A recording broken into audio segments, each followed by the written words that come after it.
علماء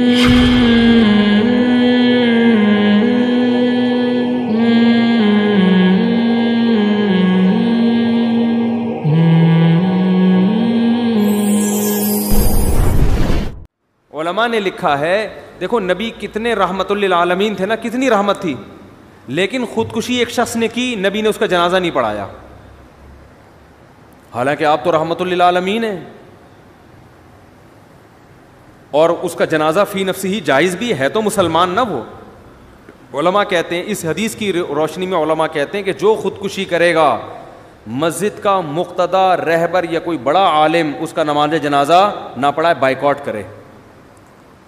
لیکن ہم کیا کر رہے ہوتے ہیں یہاں پہ، نہیں بھائی، اس کی تعریفوں پہ پول باندھ رہے ہوتے ہیں۔ وہ جو انڈیا میں ایک لڑکی نے خودکشی کی تھی نا، بہت لوگوں نے ترس کھایا، میں نے کوئی ترس والا بیان نہیں کیا، میں نے کہا اللہ مغفرت کرے، مسلمان تھی لیکن کوئی اچھا کام نہیں کیا۔ یہ واجب التعزیر ہے بھائی، تم جرم بھی کر رہی ہو اور ساری دنیا کو بتا کے دریا میں چھلانگ لگا کے اور بھی لوگوں کو کہہ رہی ہو کہ سب چھلانگیں مارو، یہ تو بے صبری ہے نا۔ نیکی کو پروموٹ کیا جاتا ہے، ہائی لائٹ کیا جاتا ہے کہ دیکھو غم کے موقع پر میں یہ صبر کر رہی ہوں، تو آپ لوگ بھی صبر کرنا سیکھو۔ عادت نہیں لیکن مجھے ٹینشن اتنی ہو گئی، 2 بوتلیں چڑھا لیا اور ویڈیو بنا کے یوٹیوب پہ ڈال دے، لوگ کہیں یار اتنا نیک آدمی کو یہ اتنا مجبور کر دیا اس معاشرے نے، اس ظالم معاشرے نے اتنے نیک آدمی کو ایسا مجبور کر دیا کہ شراب پی رہا ہے، اس کی ساس پہ مقدمہ ہونا چاہیے۔ اس داماد کو کس نے ٹینشن دی ہے؟ ساس نے۔ اس کے سسر پہ مقدمہ، اس کی بیوی کو جیل میں ڈال دینا چاہیے، اس کی ٹینشن ہے۔ ابے بھائی یہ ٹینشن اس نے دی ہے، نہیں دی ہمارے سامنے نہیں، تو جو جرم کر رہا ہے نا، تو لوگوں کو گواہ بنا رہا ہے۔ اب اس انڈیا کی وہ لڑکی کی ساس غلط تھی نہیں تھی ہمیں نہیں پتا، لیکن آپ کا غلط ہونا تو آپ نے خود ثابت کر دیا نا اپنے آپ کو حرام موت مار کے۔ دیکھو میں اپنے آپ کو اس لڑکی سے بہتر نہیں سمجھتا، قیامت میں شاید وہ بخشی جائے اور ہم لٹکے ہوئے ہوں، لیکن اصول کی بات شریعت کی جو ہے وہ تبدیل نہیں ہو سکتی۔ جرم کو پروموٹ کرنے کی، ہائی لائٹ کرنے کی اور اس کی حوصلہ افزائی کرنے کی اجازت نہیں ہے۔ ہم تصویر کے ایک رخ کو دیکھتے ہیں، دوسرے رخ کو نہیں دیکھ رہے ہوتے۔ ایک بہت بڑا سنگر تھا، جب اس کی ڈیتھ ہوئی ہے تو اس کا جنازہ لایا گیا ہمارے ہاں، ہمارے شیخ حضرت مفتی رشید احمد صاحب کے، حضرت نے انکار کر دیا نماز جنازہ پڑھانے سے، فرمایا میں نہیں پڑھاؤں گا۔ ہو سکتا ہے چھپ کے بہت دعائیں مانگی ہوں اس کے لیے، بظاہر یہی لگتا ہے اکیلے میں بہت روئے ہوں گے اللہ اس کو معاف کر دے، کھلے عام اس کا جنازہ نہیں پڑھایا تاکہ عبرت ہو، کوئی اچھی موت نہیں ہے یہ۔ ہاں کوئی چھپ کے جرم کر رہا ہے، اپنے جرم کو خود ہی چھپا رہا ہے، تو ہمیں بھی حکم ہے اس کو ہم چھپائیں۔ ایک اپنے آپ کو ایکسپوز کر دیا اس نے، وہ تو لوگوں کو ترغیب دے رہا ہے جرم کی۔ تو اس لیے بھائی ان چیزوں میں آج بے اعتدالی بہت ہونے لگی ہے، ہم حدود شریعت سے تجاوز کرتے ہیں۔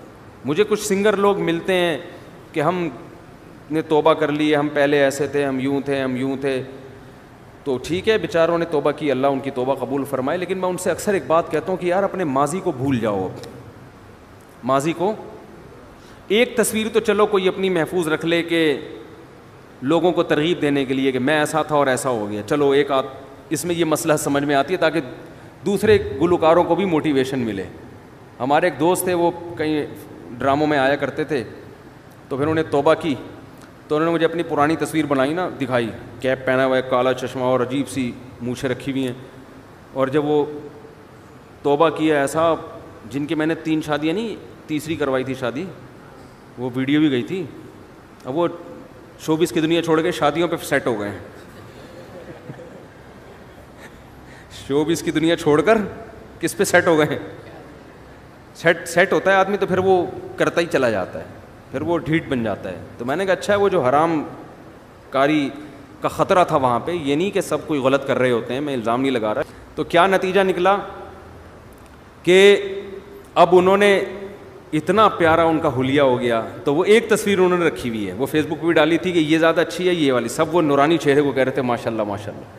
تو ایک تو چلو عبرت کے لیے ٹھیک ہے، لیکن اپنی ساری تصویریں کہ میں ایسے ناچتا تھا، میں یوں کرتا تھا، میں یوں، بھائی یہ تو آپ اپنے گناہ کو کیا کر رہے ہو؟ آپ اپنے حج اور عمرے کی تصویر سمجھ میں آ رہا ہے کہ میں سردی میں رو رہا تھا، اول تو اس کو بھی ضرورت نہیں ہے، لیکن یہ کوئی پھر بھی ایک سمجھ میں آنے والی چیز ہے۔ تو اپنے گناہ کی یادگاریں محفوظ رکھنا یہ اچھا کام نہیں ہے. نبی صلی اللہ علیہ وسلم نے فرمایا کہ ایمان کی مٹھاس کا حدیث کا مفہوم ہے اس وقت انسان کو محسوس ہوتی ہے جب وہ کفر کی دنیا یا گناہ کی دنیا میں جانے کو اتنا برا سمجھے جیسے آگ میں چھلانگ لگانے کو. اس کو اتنی نفرت ہو اس ماضی کی دنیا سے کہ میں نے کس گند میں زندگی گزار رہا تھا. پھر اس کا مطلب ہے خاندانی توبہ کی ہے اس نے. سمجھتے ہو؟